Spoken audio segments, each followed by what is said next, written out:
날마다 사랑합니다. 전효실입니다. 축복합니다. 권혁돈입니다. 목사님, 네, 요즘 내비게이션 많이 사용하잖아요. 그렇죠. 없으면 안 되죠. 그런데 네. 가끔은 정말 아는 길도 내비게이션을 습관처럼 이렇게 찍고 가게 돼요. 그러니까요. 저도 예전에 지름길 놔두고 네. 내비게이션이 돌아가게 하는 거예요. 오. 알고 봤더니 사고 때문에 그리 가게 하더라고요. 아유, 똑똑하다. 네, 우리 하나님도 이와 같지 않나 싶은데 바로 여호와 이레 네. 하나님이기 때문에 그렇지 않을까요? 그렇습니다. 그때는 왜 하나님이 엉뚱한 길로 인도하실까라는 생각을 할 때가 있는데요. 네. 지나고 보면 그 모든 일 가운데 하나님이 가장 좋은 길로 인도하셨음을 깨닫게 되는 것 같습니다. 자, 오늘도 그 섬세한 하나님, 좋으신 하나님 함께 만나보시죠. 가시죠. 가시죠.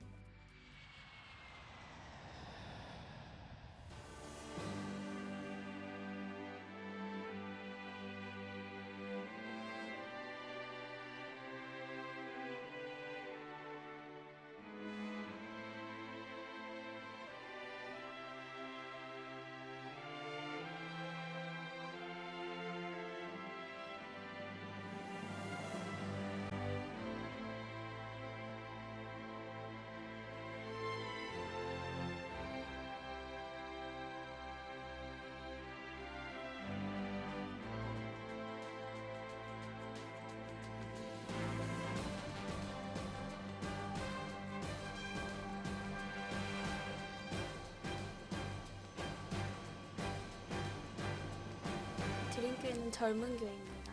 섬기는 교회입니다. 기도하는 교회입니다. 주 안에 하나 되는 교회입니다. 복음을 전하는 교회입니다. 삶으로 복음 전하는 드림교회로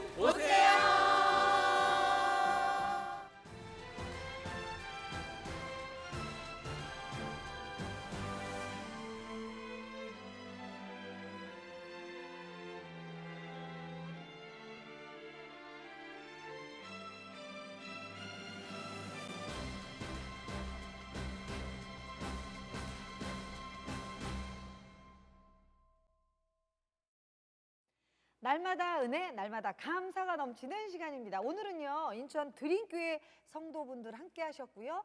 담임 목사님이신 박장혁 목사님 나오셨습니다. 어서 오세요. 어서 오세요. 와, 반갑습니다. 아니 역시 목사님이 네. 젊으셔서 그런지 그리고 잘생기셨어요. 아우, 네. 갑자기 긴장하시는데요? 키도 저보다 크세요. 앉으셔서 다행이에요. 네. 와, 정말 인천 이 소래포구역에 이렇게 아름다운 교회가 있다는 걸 보니까 깜짝 놀랐습니다. 네, 목사님 드림교회 소개 부탁드릴게요. 저희 교회는 성도님들이 더 아름다운 교회입니다. 올해로 60주년이 되는데요. 5년 전에 이곳으로 논현동으로 이사를 와서 드림교회라는 이름으로 시작한 지 5년이 됐고요. 늘 예수 그리스도를 주라 고백하는 그런 믿음의 사람들이 함께 생활하는 증인 공동체 드림교회입니다. 그렇습니다. 네. 강남구 논현동이 아니시죠? 네. 인천 논현동. 그렇습니다. 여기 동네가 논현동이군요. 논현동입니다. 네. 목사님, 이 교회를 통해서 아주 다양한 선한 영향력들을 끼치고 있다고 얘기 들었어요. 소개 좀 해주시겠어요? 제가 이 교회 부임해서 제일 먼저 관심했던 것이 이 지역 사회가 갖고 있는 니즈가 무엇인지, 그분들이 갖고 있는 그 니드를 우리가 맞춰주는 그런 교회를 저희가 지향을 했어요. 그래서 현대 예배와 전통적인 예배가 같이 공존하는, 또 다음 세대를 키워가는, 네. 또 평신도들이 함께 세워져가는, 그리고 소통이 되는, 무엇보다 이 지역 사회에 보냄받은 그 로컬 초치로서의 역할을 우리가 가장 관심 있게 지켜보고 그렇게 해왔고요. 그 점에 있어서 저희가 지역 사회의 필요가 무엇인지에 관심하면서 제가 논현고잔동의 복지위원회에 네. 들어갔고요. 거기에서부터 지역사회 아픔들을 같이 보듬는 일들을 하고 있습니다. 그 가운데 하나가 저희 매년 여름에 마을 축제를 합니다. 마을 축제는 저희 교회 행사가 아니라 지역사회와 함께 네. 주민자치위원회 분여회와 함께 행사를 하고 있고요. 거기에서 나오는 바자회의 수익금은 전액 지역사회 어려운 학생들 장학금으로 저희가 후원을 합니다. 또 근처에 논현역이 동 안에 초등학교 중에 부모님들이 맞벌이를 해서 아침 식사를 못하는 친구들이 있어요. 그 네. 아침 급식을 제공한다든지, 또 지역사회에서 급식비를 내기 어려운 학생들에게 급식비를 지원하는 일들, 또 특별히 저희가 원어민 선생님들을 모아서 같이 영어 캠프를 할 때에도 저희 교회 아이들 50%또 나머지 50%는 지역 아이들을 위해서 또 성탄절에도 지역사회 안에 노년고잔동 안에 복지소외계층 네. 550가구 같이 섬기는 일들 그런 일들을 저희가 중점적으로 같이 하고 나누고 있습니다. 와, 진짜 뭐 인천 네. 지역과 함께하는 네. 그런 드림교회인 것 같습니다. 뭐 사실 아까 녹화 전에는 목사님 중국에서 바로 도착하셔서 정신이 없다고 하셨는데 이렇게 9시엔 것처럼 이 정도 정신 없는 상태가 이 정도시면 평상시에는 뭐 너무 파워풀하실 것 네. 같아요. 그렇다고 그렇게 대놓고 말씀하시죠. 와, 드림교회 너무나 기대됩니다. 네. 이 지역을 살릴 교회라는 생각이 드는데요. 목사님 네. 앞으로 소망 나눠주시죠. 예, 저희는 증인 공동체의 삶을 살아가기 위해서 앞으로도 꿈이 많습니다. 네. 일단 올해 저희 선교지의 이름을 붙인 12개의 마을이 있어요. 그 12개의 마을에서 그 선교지들을 단순히 후원하는 일뿐만 아니라 그 선교사님들을 파송하는 일까지 꿈꾸고 있고요. 네.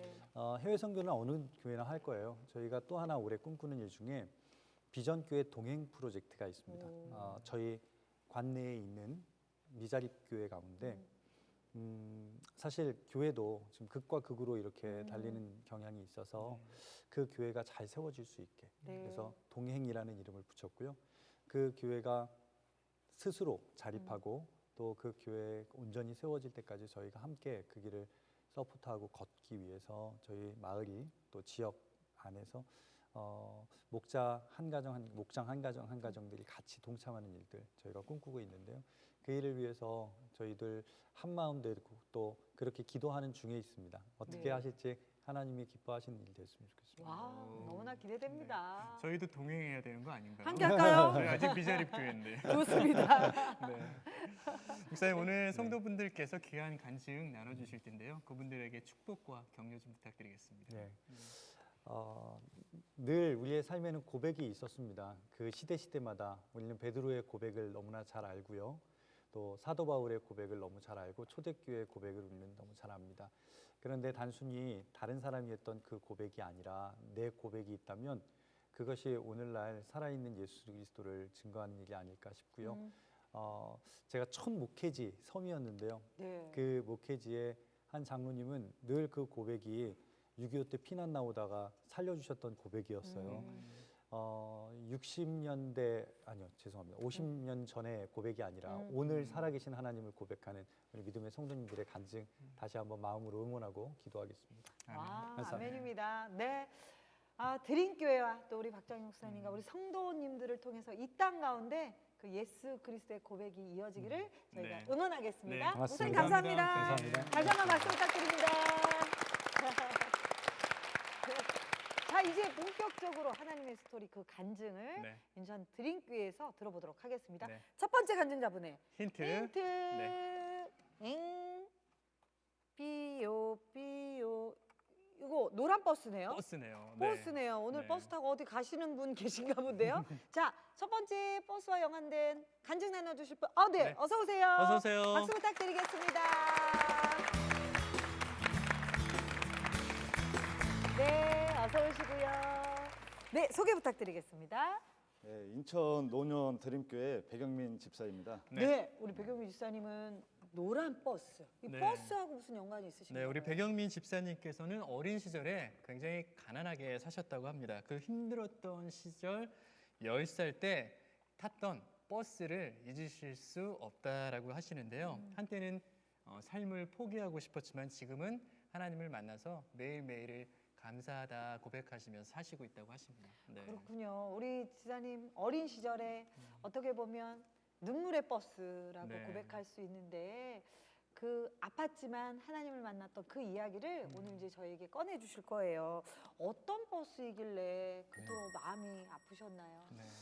네, 그건 뭐 눈물의 버스일 수도 있고요. 네. 희망의 버스일 수도 있는 것 같아요. 그래서 원래 제 삶을 좀 숨기고 이렇게 살아왔었는데 오늘 고백을 좀 통해서 아멘. 네, 나처럼 이렇게 힘드셨던 분들, 또 고통 속에 계셨던 분들한테 큰 용기와 희망이 됐으면 하고 그럼요. 네, 오늘 고백을 결심했습니다. 제가 어렸을 때 저희 집안이 좀 불교 집안이었어요. 네, 형님만 이제 부모님 몰래 교회를 나갔었고요. 저는 또 형님 손에 몇 번 끌려갔다 걸리면 많이 이렇게 매를 맞았습니다. 네. 그리고 저희 아버지는 잦은 외도로 집안을 돌보지 않았었어요. 네. 그래서 이제 그러한 문제로 저희 부모님이 제가 어렸을 때 이혼을 하셨고요.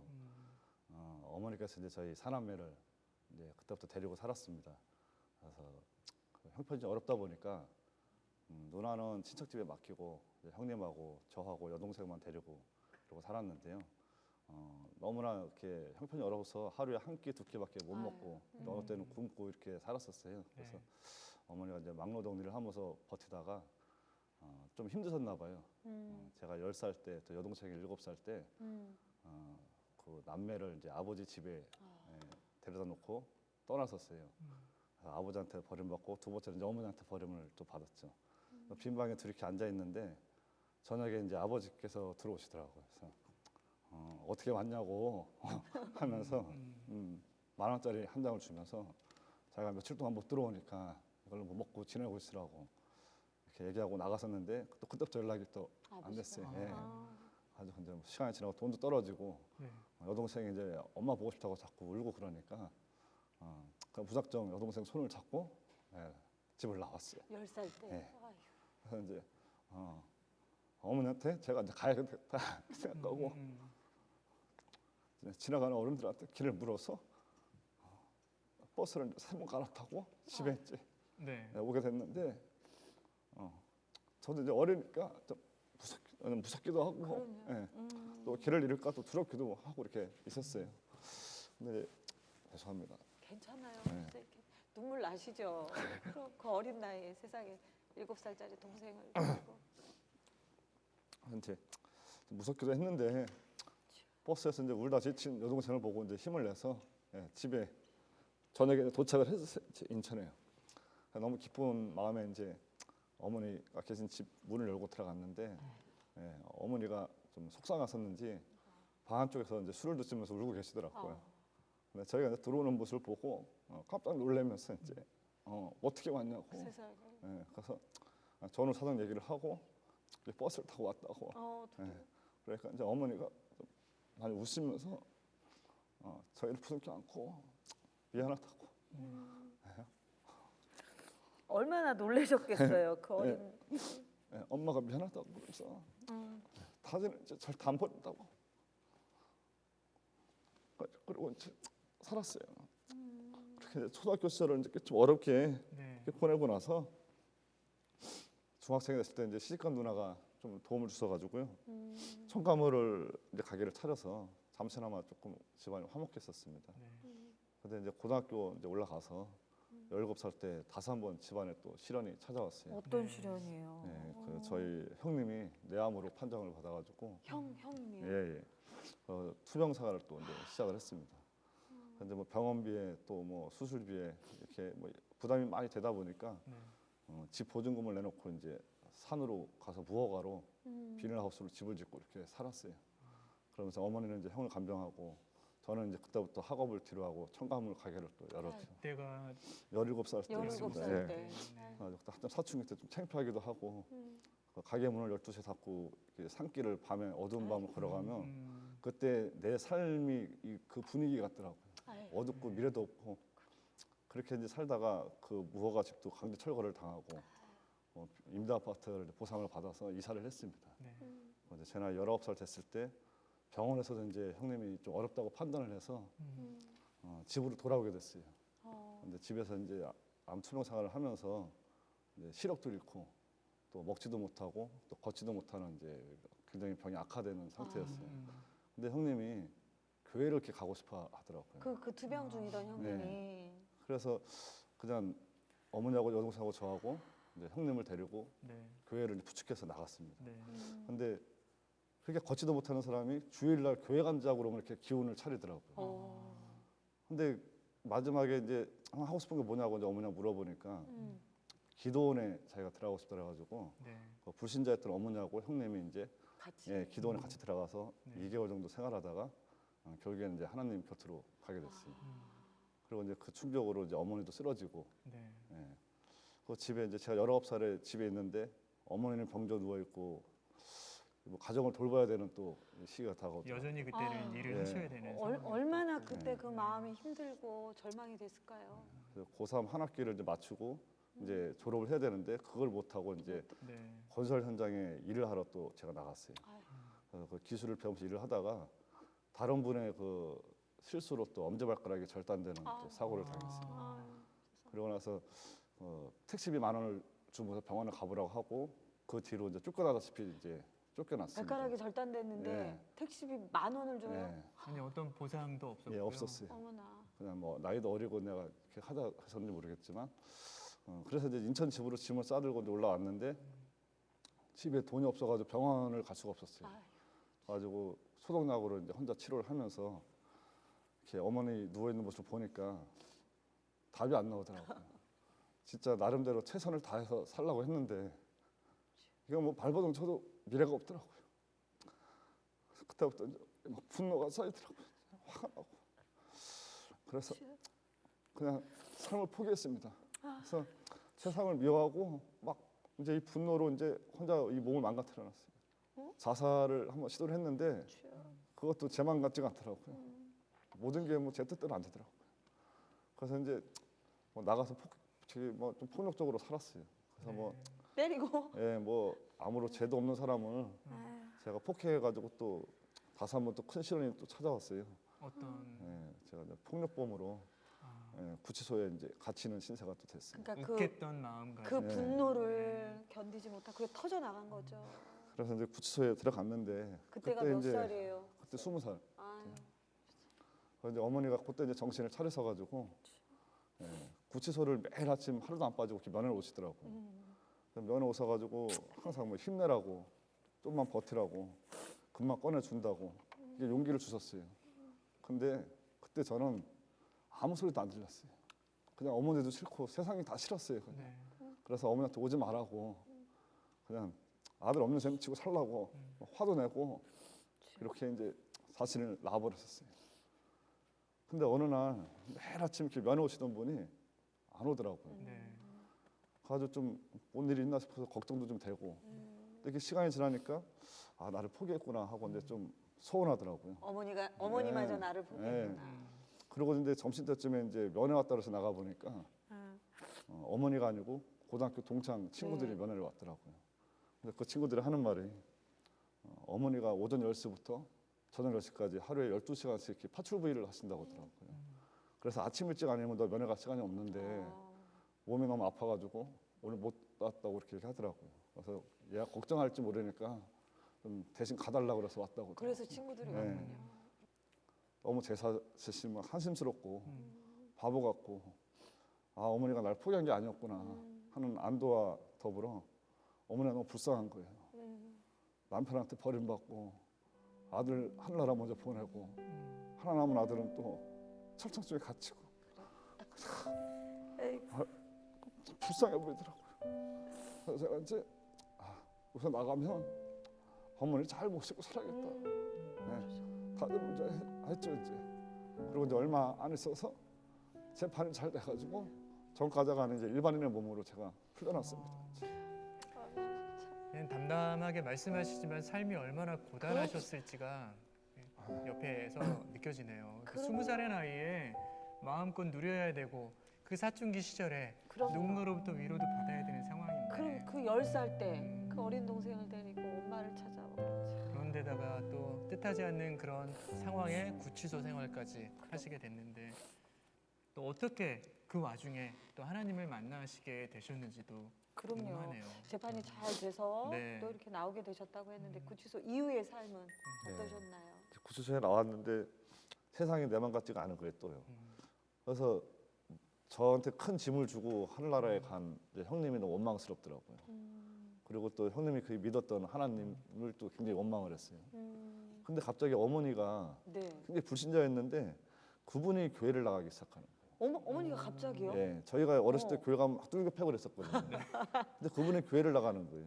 뭐 어떤 이유가 있으셨을까요? 그래서 제가 물어봤죠. 왜 네. 교회를 나가냐고 물어보니까 형님이 믿었던 하나님을 본인이 믿으면 예, 육신의 삶을 다했을 때 하나님 나라 가서 형님을 만나지 않을까 하는 이런 생각에 자기가 교회를 나가게 됐다고 얘기를 하더라고요. 그 먼저 보낸 아드님을 예. 유일하게 만날 수 있는 길을 찾으신 거네요. 네, 그렇게 말씀하더라고요. 근데 뭐 저는 이제 그 얘기를 듣고 큰 뭐 이렇게 감동은 또 없었어요.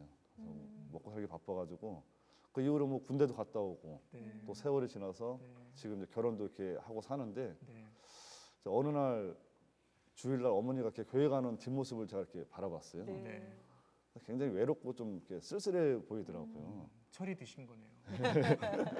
그래가지고 이제 제 아내한테 얘기를 해서 음. 어머니하고 같이 교회를 나가면 어머니가 좀 기뻐하지 않을까 싶어가지고 이제 나가게 됐죠. 네. 예, 근데 그렇게 뭐 믿음이 강했던 것도 아니고 오로지 어머니가 그냥 행복해하는 모습을 보고 싶어서 이제 교회를 나간 거예요. 그래서 뭐 주일만 되면은 뭐 썬데이 크리스찬 식으로 뭐 이렇게 뭐 이 핑계 저 핑계 대고 빠지고 네. 또 놀러도 다니고 뭐 네. 이렇게 일상적인 생활을 하다가 네. 또 일이 잘 안 풀려가지고 또 빚도 지고 또 집도 팔고 이제 이게 노년동으로 이사를 오게 됐죠. 네. 노년동 이사 와서 좀 답답한 마음에 베란다에 나가서 이렇게 야경을 보고 있는데 네. 드림교회 십자가가 내 눈에 딱 보이더라고요. 와, 십자가가 있었군요. 저희 베란다 앞에서 딱 보여요. 이렇게. 네. 그래서 십자가를 이렇게 보고 방에 들어가서 아이들 이렇게 자는 모습을 이렇게 지켜보고 있는데 네. 아, 내가 지금 뭐 하는 거지 이런 생각이 들더라고요. 내가 어렸을 때 이렇게 의지할 곳 없이 혼자 이렇게 뭐든지 고민하고 이렇게 살아왔는데 이 아이들한테만큼 뭔가 내가 삶의 길을 열어줘야 되는 거 아닌가 이런 생각이 들더라고요. 그래서 이제 드림교회에 등록을 하게 됐죠. 등록을 하고 주일 예배를 열심히 나오면서 그 목장 모임을 이제 하게 됐는데 네. 네. 예, 그 선교들하고 교제를 하면서 이렇게 마음이 좀 따뜻해지더라고요. 네. 그 예수님을 좀 더 내가 알아봐야겠다라는 생각에 양육 프로그램을 이제 제가 알파를 신청을 했어요. 네. 그래서 교육 받는 과정 중에 아, 예수님의 사랑과 이 희생에 대해서 이제 너무나 큰 감동을 받았죠. 그렇게 이제 기도와 또 감사한 생활을 하고 있는데 어느 날 제가 출근을 하는 길에 네. 차 이 가시방에서 이제 뭘 찾다가 십자가를 발견하게 됐어요. 차 안에서. 예. 네. 십자가를 루미를 이렇게 걸어놓고 이렇게 보니까는 하나님 말씀이 거기 있더라고요. 뭐라고 네. 써 있던가요? 나는 부활이요 생명이니 나를 믿는 자는 죽어도 살겠고 무릇 살아서 믿는 자는 영원히 죽지 아니하리니 아멘. 이것을 내가 믿느냐 이렇게 말씀이 있더라고요. 네. 매일 아침 그 말씀 구절을 읽고 이제 출근하는데 어느 날 나도 모르게 이것을 내가 믿느냐 그러는데 믿습니다. 네, 아버지 아멘 하고 이제 출근을 했어요. 네. 그리고 내가 이제 출근하는 길에 고속도로를 타야 되는데요. 고속도로를 이렇게 가고 있는데 길이 안 보이는 거예요, 갑자기. 그러더니 온 세상이 새하얘지는 거예요. 그렇게 몇 킬로를 멍 때리고 주행을 한 것 같아요. 근데 다음 날도 또 다음 날도 똑같은 체험을 계속하는 거예요. 네. 그래서 사무실에 앉아서 눈을 감고 이 신비스러움이 뭔가 그리고 고민을 하고 있는데 눈을 딱 감는 순간 십자가에 박힌 하나님이 제 이렇게 형상이 내 앞에 딱 나타나요. 네. 그리고 그 눈으로 나를 쳐다보는 거예요. 그리고 저한테 이름을 불러요. 경민아, 경민아, 야 이놈아 그러더라고요. 그리고 이제 눈물을 막 쏟아지더라고요. 그러면서 제가 기도를 막 드렸어요. 아버지, 잘못했습니다. 죄송합니다. 저는 죄인입니다. 그러면서 매일매일 죄를 짓고 가식적으로 또 간사한 마음으로 거짓된 신앙으로 저를 이렇게 포장하고 살고 있습니다. 그래서 용서해달라고 아버지 제 옷길을 푹 붙들고 그 품 안으로 날 끌고 가라고 그 길로 날 좀 인도해달라고 한참 기도를 하고 딱 눈을 떴는데 막 머리가 맑아지는 거예요. 그리고 이 몇십 년 동안 쌓였던 이 안에 뭔가 덩어리가 하나 빠지는 기분이 들더라고요. 그리고 뭐 새로운 이 풍요로움이 가득 차기 시작하는 거예요. 네. 아멘. 그래서 지금은 매일매일 이렇게 회개하고 또 감사한 마음을 살고 있습니다. 아, 우리 지사님 정말 지사님의 고백과 함께 모두 정말 그 눈물이 하나님 주신 은혜의 눈물이 흐르네요. 어떻게 보면 지사님의 삶 가운데 정말 고단했고 이해되지 않았던 모든 삶의 응어리들이 네. 예수 그리스도의 십자가 앞에 사함을 받는 그 자유의 그 경험을 하셨는데요. 그 예수님을 그 십자가 체험으로 경험하신 이후에 무엇이 회개되고 네. 삶의 어떤 부분이 감사가 되셨나요? 네. 일단은 제가 철없는 그 못난 시절에 저로 인해서 상처받았던 많은 분들한테 굉장히 죄송스러웠고요. 네. 그리고 무엇보다도 이제 항상 하나님께서는 저와 함께 하셨던 것 같아요. 아멘. 제가 어려서 버스를 타고 인천집으로 갈 때 그 10살짜리 아이가 무슨 능력이 있어서 그 길을 그럼요. 찾아갔나 맞아. 하나님이 함께 하지 않았나 이런 생각도 들었는데 네. 그걸 깨달음을 못 갖고 또 형님의 희생으로 저희 가정을 하나님 곁으로 이렇게 인도하셨는데 네. 예, 그걸 거부했었고 또 제가 구치소에 있을 때 저희 어머니를 통해서 참 저를 포기하지 않고 그 끝까지 그 사랑으로 저를 손을 잡아주려고 했던 거를 제가 거부했던 그 신앙 삶이 너무 참 죄송스럽고 반성하게 되더라고요. 그리고 참 지금 이제 하나님을 이렇게 만난 이후에는 제 마음을 이렇게 변화시켜 놨어요. 모든 게 다 긍정적이고 감사한 마음입니다. 뭐 제 아내와 또 아들과 가정을 주신 것도 감사하고 또 제가 일할 수 있는 직장을 또 허락한 것도 감사하고요. 제일 감사한 거는 제가 의지할 곳 없고 힘들 때 제 주변에 아무도 없었거든요. 네. 근데 이제는 저도 아버지가 생겼다라는 거, 네, 그게 너무나 큰 감사입니다. 네. 우리 집사님께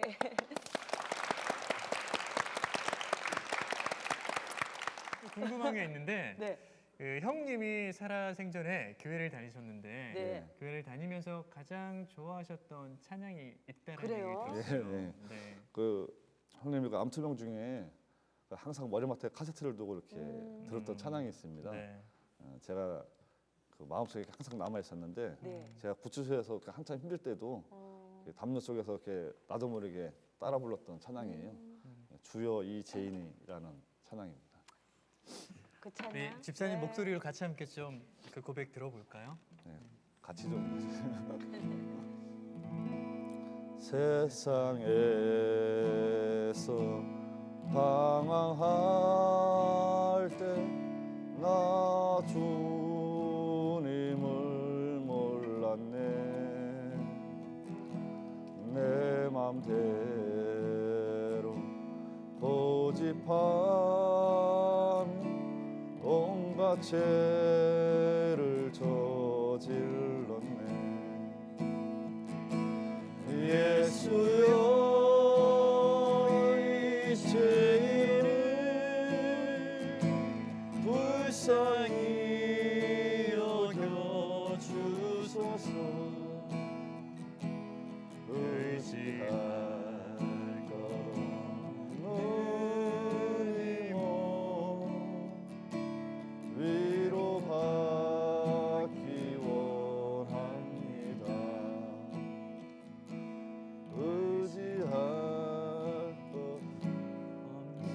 이모 위로받길 원합니다.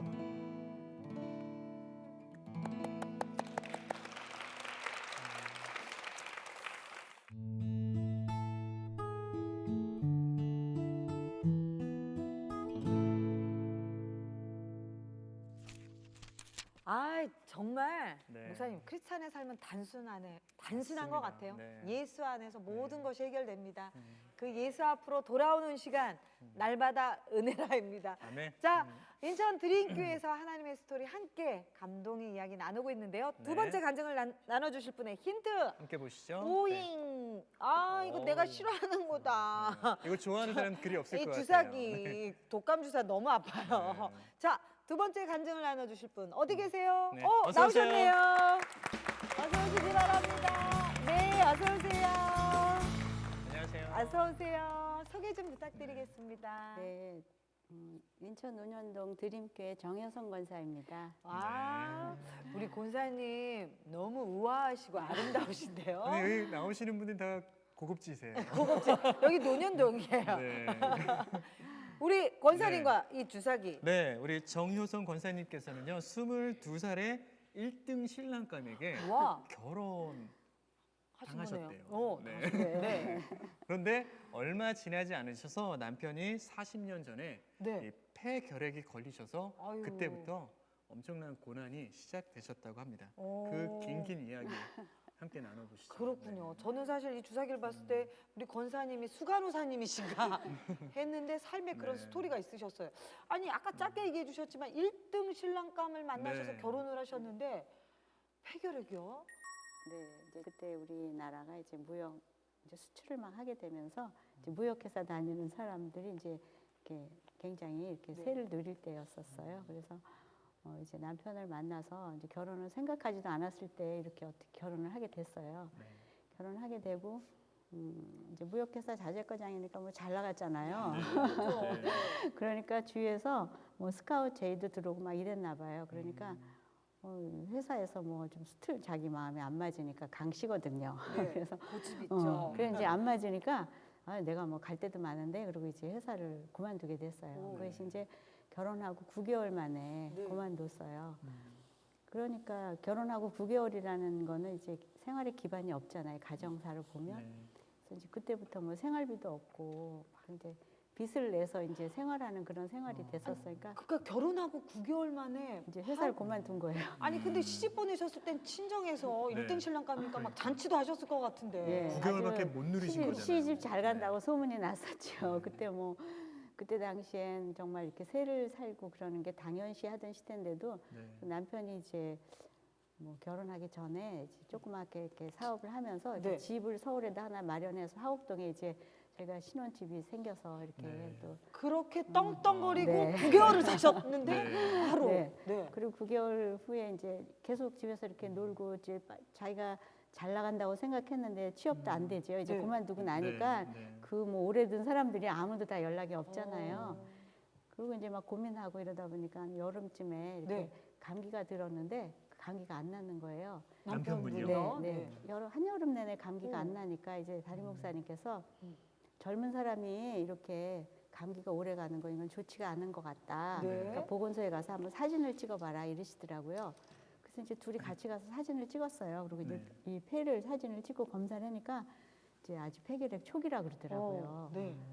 근데 이제 안 나니까 주사약을 맞아야 되는데 보건소에서는 먹는 약은 주는데 주사약은 우리가 사서 맞아야 되더라고요. 네. 사가지고 그렇죠. 보건소를 가서 맞아야 되는데 그 약이 그때 그 스트랩토마이신이 굉장히 귀했어요. 네. 그래서 살 수가 없어서 제가 막 종로에 가면 약국이 많잖아요. 그래서 거기 가서 늘 막 다니면 며칠 다니면 또 몇 병을 사는 거예요. 그 약을 주사약을 사서 가지고 와서 이제 또 주사를 맞고 그렇게 사는데 이제 힘들어지니까 상황이 주위에서는 다 저한테 그러는 거예요. 자꾸 예수를 못 믿어서 못 산대요. 근데 저는 처음부터 이제 믿는 집에 시집 왔으니까 이제 시댁을 따라서 내가 잘 해야지라는 생각에 한 번도 제가 뭐 이렇게 거역을 하거나 교회를 가는 걸 불평을 해보지도 않고 네. 저 나름대로는 이제 열심히 한 거예요. 그게. 그런데도 네. 이제 주변 사람은 그렇게 네. 판단을 네. 했. 그럼 어쨌든 지사님 그렇게 그 우리 권사님 그렇게 노력하셔서 남편분의 폐결핵은 어떻게 네, 한 1년 반 정도 이제 있으면서 이제 완치가 됐어요. 이제 완치는 되셨지만 뭐 직장을 다니신 게 예, 아니니까 계속 놀고 있을 때죠. 참 얘기 듣기로는 경제적으로 힘드셨겠다. 그렇게 병을 고치긴 했지만 그 이후부터 본격적인 고난이 시작됐다라고 얘기를 들었어요. 1등 신랑감 이후에 네. 이제 고난이 네, 시작된 네. 거예요. 네. 그렇게 이렇게 계속 놀면 안 되지 않나 싶어서 저희가 집이 있었다 그랬잖아요. 그래서 네. 그 집을 담보로 해서 어떻게 우리 장사를 해보자 그래서 이제 속초를 가게 됐어요. 네. 속초에다 가서 이제 우리가 지금 말하면 이렇게 슈퍼체인 협회예요. 네. 슈퍼체인 그러니까 이제 그 지점을 네, 네. 따가지고 내려가서 했는데 이제 굉장히 하여튼 잘 됐어요. 근데 그때가 뭐 결혼하고 한 5년 정도 됐을 때예요. 그러니까 잘 되니까 이제 신난 거예요. 이게 내가 네. 잘해서 잘 되는구나. 그러면서 뭐 막 술도 마시고 이제 그때는 막 이제 거래처 사람들 만나야 되니까요. 네. 막 네. 그런 금방 생활을- 까먹으신 거거든요, 네, 네. 옛날은. 네. 그래서 이제 저는 그런 것 때문에 막 다투게 되더라고요, 자꾸요. 왜 술을 마시냐, 뭐 이러면서 다투는 중에 이제 서울을 왔다가 제가 일을 보고 가니까 아이가 아프더라고요. 또 아이가 몇 살이었는데? 그때 이제 23개월 정도 네, 네. 됐었어요. 네. 그래서 그러네요. 이제 아기가 아프다고 우리 어머니가 이제 아기를 봐주셨는데 아이가 아프다 그래요. 네. 그래서 막 집에를 가니까 막 경기를 하는 거예요, 네. 아이가요. 그 경기를 하니까 어떻게 할 수가 없어서 그냥 들쳐업고 다니던 병원에 갔어요. 네. 그러니까 병원에서 이제 빨리 큰 병원으로 가래요. 어떻게 할 수가 없다고요. 네. 네. 그 큰 병원을 가랬는데 그 속초에서는 큰 병원이 원주 기독교 병원인데 제가 원주는 아무 연고도 없이 원주를 못 가겠더라고요. 그래서 저는 그냥 서울병원으로 가겠다고. 그래서 네. 서울로 와서 이제 가니까 아이가 한 70%는 잘못될 수가 있다 그러더라고요. 이제 열이 너무 심해서 이게 뇌가 이상이 생긴 것 같다고. 네. 그래도 그때는 앞뒤 상황을 생각하지 않고 그냥 그래도 아이가 낫으면 좋겠다는 생각만 네. 했었어요. 네. 근데 이제 그렇게 해서 전체적으로 검사를 받던 중에 나흘 만에 아이가 이제 하나님 앞으로 가게 됐어요. 23개월이었는데. 네, 23개월 만에. 아, 그래서- 말이 그렇지. 네. 그 23개월이면 너무 예쁘게 키운 아이가 네. 갑자기 예, 어떻게 갑자기 그러니까 뭐 그러면서 제가 이제 하나님을 원망이 되더라고요. 하나님, 제가 교회를 안 다니던 내가 그래도 하나님 앞에 열심히 한다고 했는데 어떻게 하필 그 많은 아이들이 있는데 우리 아이를 데려가세요. 그런 이기적인 기도를 제가 하면서 좀 하나님을 원망하는 그런 기도도 많이 했었어요. 사실 얼마나 힘드셨을까요? 네. 뭐 심정은 뭐라 뭐. 그래서 이제 그렇게 아이를 잃어버리고 나니까 둘이 이제 부부 사이에는 아이 얘기를 못 하는 거예요. 예, 못 하죠, 이제. 서로 마음을 다칠까 봐 못 하는데 그때 이제 동해안 지방에서 초교파적으로 네. 그 설악산에서 이렇게 집회가 있었어요. 그래서 그때 가니까 그 신학대학교 그 주선혜 교수님이 오셔가지고 그때 그 바울의 그 옥중 서신에 대해서 그때 강의를 하시더라고요. 이제 그때 들은 말씀이 참 여태까지 기억이 나는데 그걸 강의를 하실 때 제가 새벽 기도를 끝나고 이렇게 그 설악산에서 이렇게 차를 타고 내려오는데 딱 그 마음이 들더라고요. 그래, 바울은 그렇게 옥에 갇혀서도 담 안에 있으면서 담 바깥에 있는 사람들한테 이렇게 편지를 쓰고 위로하고 힘을 주고 그랬는데 내가 아이 문제 때문에 내가 이렇게 연연하면 안 되겠다 그러면서 아이를 하나님이 나한테 다시 선물로 주시면 감사하고 만약에 아이를 안 주시면 내가 주의 일을 하면 되겠지. 내가 주의 일을 해야 되겠다는 그때 그 마음이 생긴 이후로는 이제 아이에 대한 걸 조금 제가 마음에서 내려놓게 됐어요. 그렇게 내려놓게 됐는데 이제 우리 시어머니는 아이 안 생기는 것 때문에 계속 얘기를 하시는 거예요. 네. 저희는 남편이 길 가다가 애들 보고 이쁘다 이렇게 만지는 것도 전 싫더라고요. 그게 싫었는데. 상처죠. 네. 그런데 어머니는 이제 우리 둘을 하루는 부르시더니요. 네. 너 다시 장가 가라. 두 분을 부르셔서 네, 둘을 앉혀놓고 너 다시 결혼해라. 이렇게 아기가 없는데 언제까지 기다릴 거냐고 다시 결혼을 하려는 거예요. 아직 마음이 너무 아물지도 하셨다. 않았는데. 네. 사실 그런 것들이 얼마나 사실 아이에 대한 그 상처도 잊혀지기 전에 그런 모진 말들이 참 마음 안에 들어왔을 것 같은데 아까 네. 그 새벽 예배 위에 내려오면서 하나님이 주신 마음으로 네. 내려놓으셨다고 하셨잖아요. 네. 자녀분에 대해서 내려놓으신 이후의 삶은 어떠셨나요? 동생이 마침 그때 속초에 같이 네. 내려와서 결혼해서 내려와서 이제 살게 됐는데 네. 그 아이가 동생이 저보다 한 2개월 정도 미리 임신을 네. 했어요. 먼저요. 네.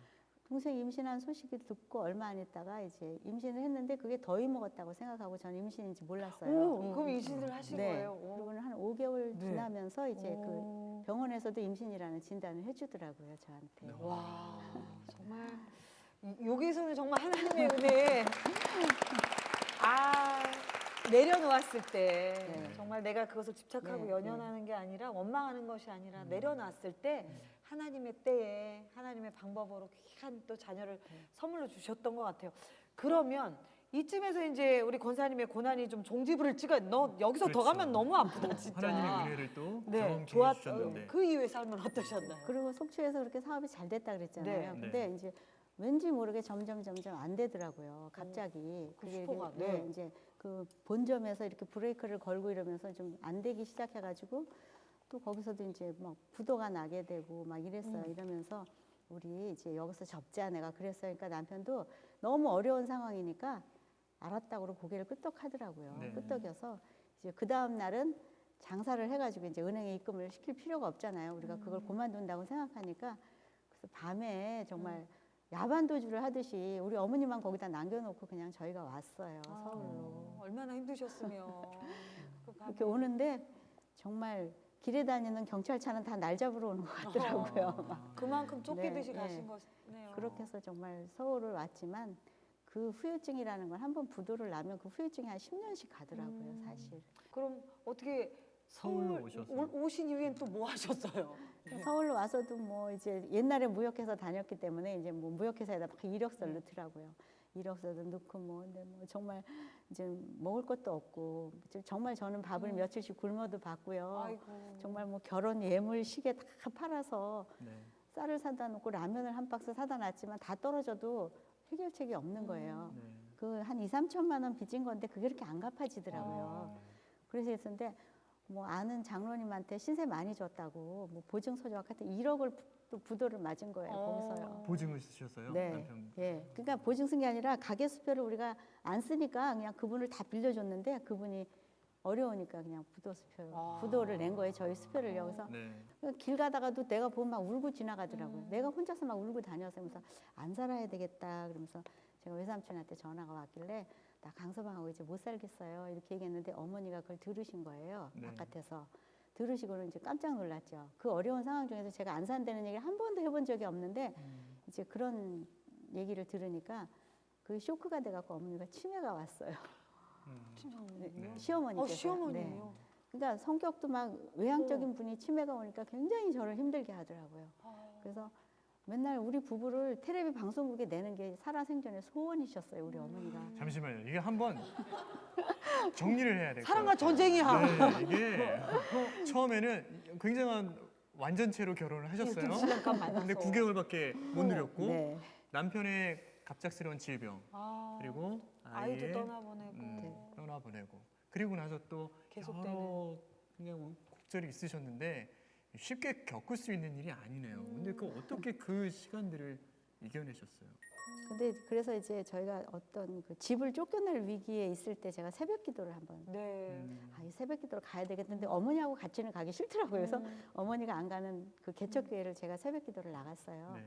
근데 굉장히 그때 막 너무 재밌는 거예요. 텔레비 연속극 보는 것보다 더 재밌어서 그 새벽을 한 겨울 내내 다 다녔거든요. 근데 한 번 무슨 기도를 했는지 모르는데 처음으로 제가 울면서 기도를 해봤어요. 네. 울면서 기도를 하고 무슨 기도했나 그러고 집에 왔는데 방문을 딱 열고 남편을 보니까 자는 남편을 보니까요.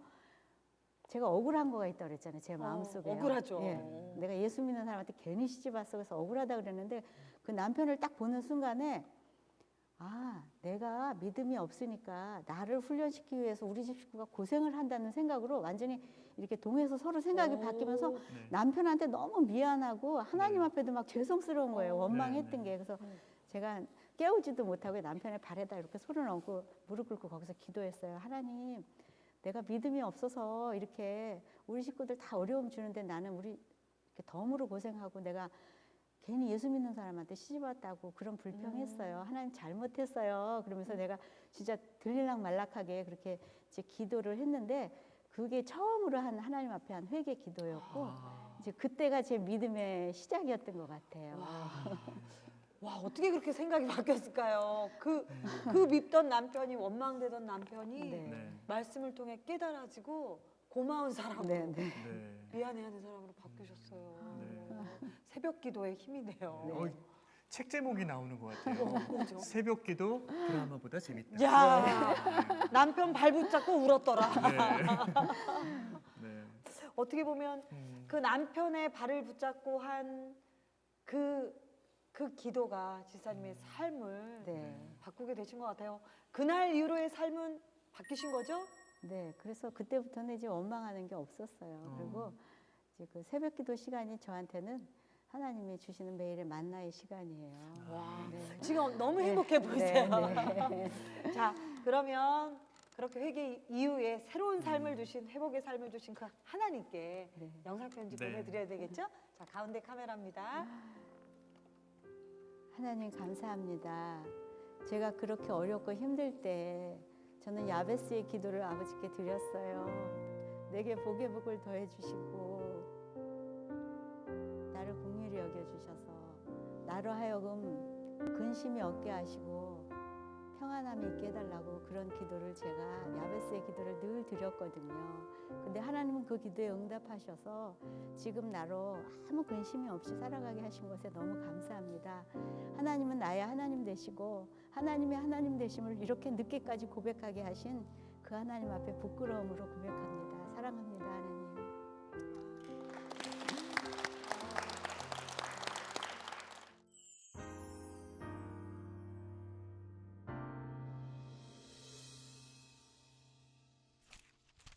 오늘 드림교회에서 날마다 은혜를 함께 했는데 목사님 어떠셨어요? 저는 말씀드린 대로 인생의 여러 고난 앞에서 이토록 의연할 수 있다라는 삶의 자세, 그런 영적인 태도에 대해서 배울 수 있었던 아주 귀한 시간이었습니다. 그렇습니다. 네. 또 인천 땅에 이 드림교회를 세우신 그 하나님의 뜻이 너무나 기대되고요. 네. 드림교회와 또 목사님, 우리 성도님을 통해서 이 땅이 다시 한번 회복되어지기를 응원하겠습니다. 네. 자, 9호로 마무리하겠습니다. 네. 날마다 복음을 증거하라!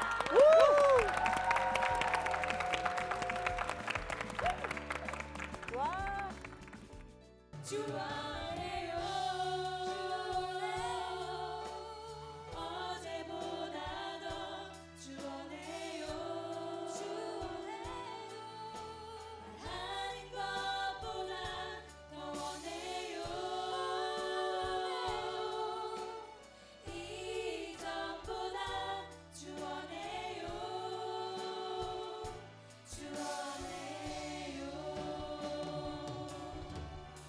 We give you the highest praise. We give you the highest praise. We give you the highest praise. We give you the highest praise. We give you the highest praise. We give you the highest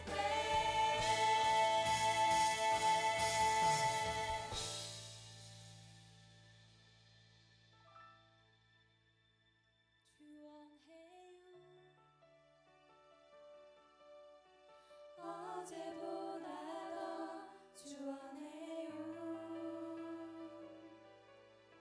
말하는 것보다 더 원해요 이전보다 주원해요